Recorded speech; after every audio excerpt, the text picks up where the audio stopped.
Praise the Lord. Our daily bread. Deuteronomy chapter 18 verse 9. When you have come into the land which Lord your God gives you, you shall not learn to imitate the abominations of those nations. O Almighty God, thank you for giving this wonderful verse. May your presence showers on us.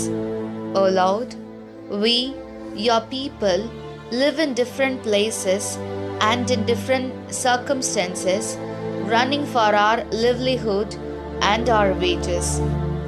Bless us so that we may never forget you and your commandments wherever we go and whatever circumstances we find ourselves in, and may we live with wisdom, understanding, and foresight, and may we protect ourselves from punishment.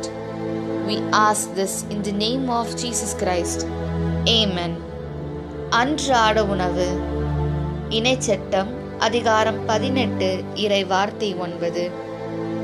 உன் கடவுளாகிய ஆண்டவர் உனக்கு கொடுக்கும் நாட்டுக்குள் போன பின் அந்த வேற்றினத்தாரின் அருவருப்பான செயல்களை கற்றுக்கொள்ளாதே.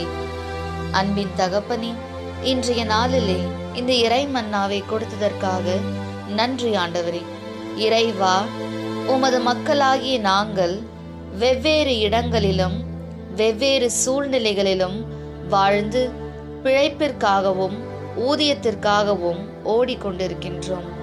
நாங்கள் செல்லும் இடங்களிலும் இருக்கும் சூழ்நிலைகளிலும் உம்மையும் உமது கட்டளைகளையும் ஒருபோதும் மறந்து விடாமல் ஞானத்தோடும் அறிவு தெளிவோடும் முன்மதி உள்ளவர்களாய் வாழ்ந்து தண்டனைகளிலிருந்து எங்களை நாங்கள் காத்து கொள்ள எங்களை ஆசிர்வதியும். ஆமீன். அன்னன்னுள்ள போஜனம். நியமாவர்த்தனம் 18 ಅಧ್ಯಾயம் 9 ವಾಕ್ಯಂ. നിന്റെ ദൈവമായ കർത്താവ് തരുന്ന ദേശത്തു നീ വരുമ്പോൾ ആ ദേശത്തെ ദുരാചാരങ്ങൾ അനുഗ്രഹിക്കരുത്. ദൈവമേ, ഞങ്ങൾ ജീവിക്കുവാൻ വേണ്ടി വേറെ വേറെ സ്ഥലങ്ങളിൽ ജോലി ചെയ്യുകയും താമസിക്കുകയും ചെയ്യുന്നു. അവിടെയൊക്കെ ജീവിക്കുമ്പോൾ അങ്ങയെ മറന്നു പോകാതെ അങ്ങയുടെ കൽപ്പന പാലിച്ച് എന്നും അങ്ങയുടെ മക്കളായി ജീവിച്ച് നിത്യജീവൻ പ്രാപിക്കുവാൻ ഞങ്ങളെ അനുഗ്രഹിക്കണമേ. ആമീൻ.